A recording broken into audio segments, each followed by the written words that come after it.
This is the latest by our very own motorcycle brand Royal Enfield Scram 411. Now I know from the face of it, it does look like a toned down version of Himalayan, and if I may say so, it is relatively, and it also says it right here, Himalayan Scram 411. Now the idea behind Scram was to build a multi-purpose motorcycle with some off-roading capabilities as well, and this does look like one. Let me begin with the changes it has from the Himalayan.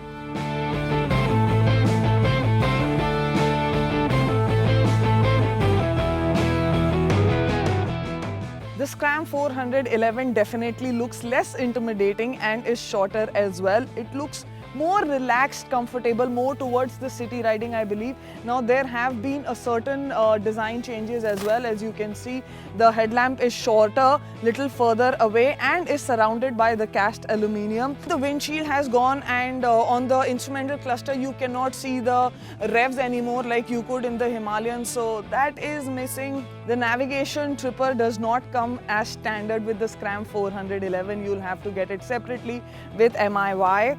The seat is single now, the foam is different, it seems much more comfortable now. Now from the side, if you see, the big bulky aluminium frame is gone, replacing it with these two side panels. From the rear profile is also shorter, the grab rail is smaller, there's a new indicator and number plate structure altogether. Now the major change is the 19-inch alloy wheel. Earlier in Himalayan we've seen 21, this one gets a 19 in the front and 17 at the rear.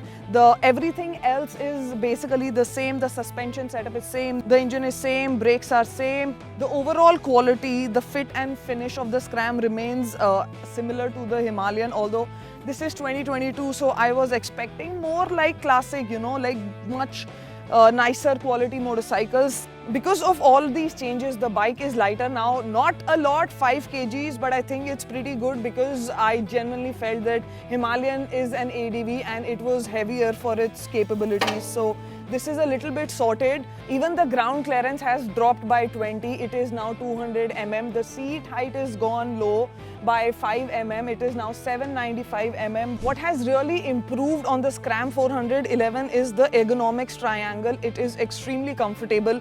The handlebar is 60 mm lower and 20 mm closer to make it much comfortable city ride and even have some fun on the off-road tracks. It has the same suspension with 41 mm telescopic fork and 190 mm travel, but internal units are revised. You've got monoshocks at the rear with 180 mm travel. Now even the brakes are same. It's got 300 mm disc in the front and 240 mm disc at the rear. Now it does have ABS, but what is really putting off is it does not have switchable ABS. If you really wish to, you can take out the fuse from the rear, but that is going to just deactivate the entire system, even the front, so that is not advisable. It doesn't get the main stand as standard. You'll have to get it separately, which is okay. I mean, I don't really care about the main stands anymore. It's better because it can do a lot of other things with so much ease, especially the city riding has improved to another level.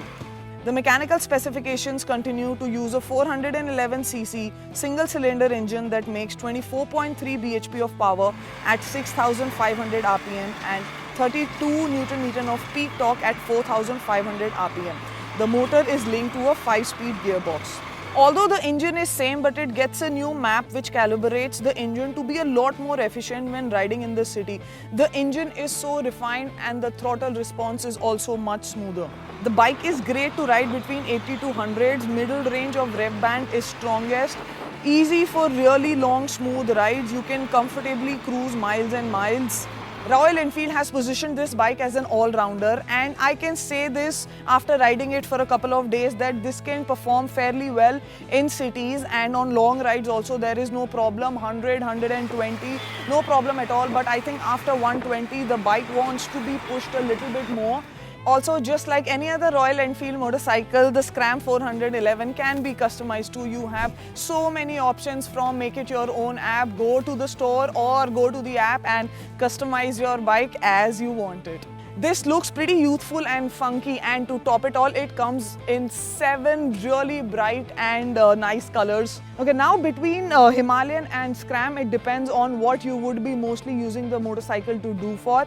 If you want to go on really long rides and adventure rides, I would say Himalayan, but again, it is a little heavier for adventure motorcycle as well, so I would suggest you get an Impulse if you want to do hardcore off-roading. But if you want an all-round motorcycle, I think Scram 411 is the option for you. Royal Enfield Scram 411 is launched in India at 2,03,000 rupees. This is an urban commuter. I've been having so much fun riding this motorcycle in the city for the past 2 days. It is agile and nimble. It can perform certain off-roading duties fairly well as well. Not as much as the Royal Enfield Himalayan, but as a Scram, this is a good motorcycle. Although I would say it is slightly higher priced as compared to Royal Enfield motorcycles. But if you look at it for an all-rounder purpose, I think this is a really good motorcycle.